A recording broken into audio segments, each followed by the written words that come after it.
ఏంటంటే పంచయజ్ఞానం అంటే 5 రకాల యజ్ఞానం నిర్వహించాలని చెప్తుంది. యజ్ఞం అంటే ఆ యజ్ఞం కాదు.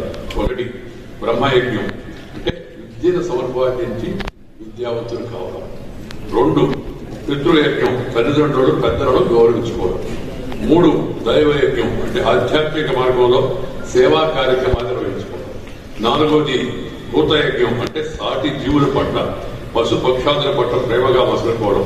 చీమకు చక్కెర పెట్టి, పశువుకు బొట్టు పెట్టి, చెట్టుకు దండం పెట్టి పవిత్రమైన దేశం చీమలకు పూర్తయి ఆయన చక్కెర పెడతాం.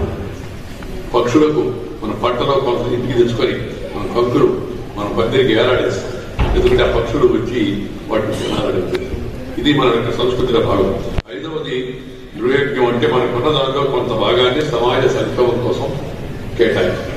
ఈ 5 లక్షణాలు కానీ మనం కానీ తెచ్చుకుంటే మన పిల్లలకు అలవాటు చేస్తే అప్పుడు నిజంగా భారతీయ సమాజంలోని ప్రతి ఒక్కరికి ఈ ఫలాలు అందుతాయి. ఆ సంస్కృతి యొక్క స్ఫూర్తి ఫలాలు మనకు కూడా లభిస్తాయి. స్పిరిచువాలిటీ ఒక స్వాంతాన్ని ఇస్తుంది, ఒక సంతోషాన్ని ఇస్తుంది, ఒక తృప్తినిస్తుంది, మన కార్యక్రమాలకు అర్థం ప్రేరేపిస్తుంది. అలాంటి వాటికి మన నిలయమైన భారతీయ సంస్కృతిని ప్రజల్లో కూడా పాటించాలని చెప్పే సందర్భంగా ప్రజేస్తుంది. గురజాల వాళ్ళు చెప్పిన ఒక మాట పుట్టంకించి నేను పిలుస్తాను.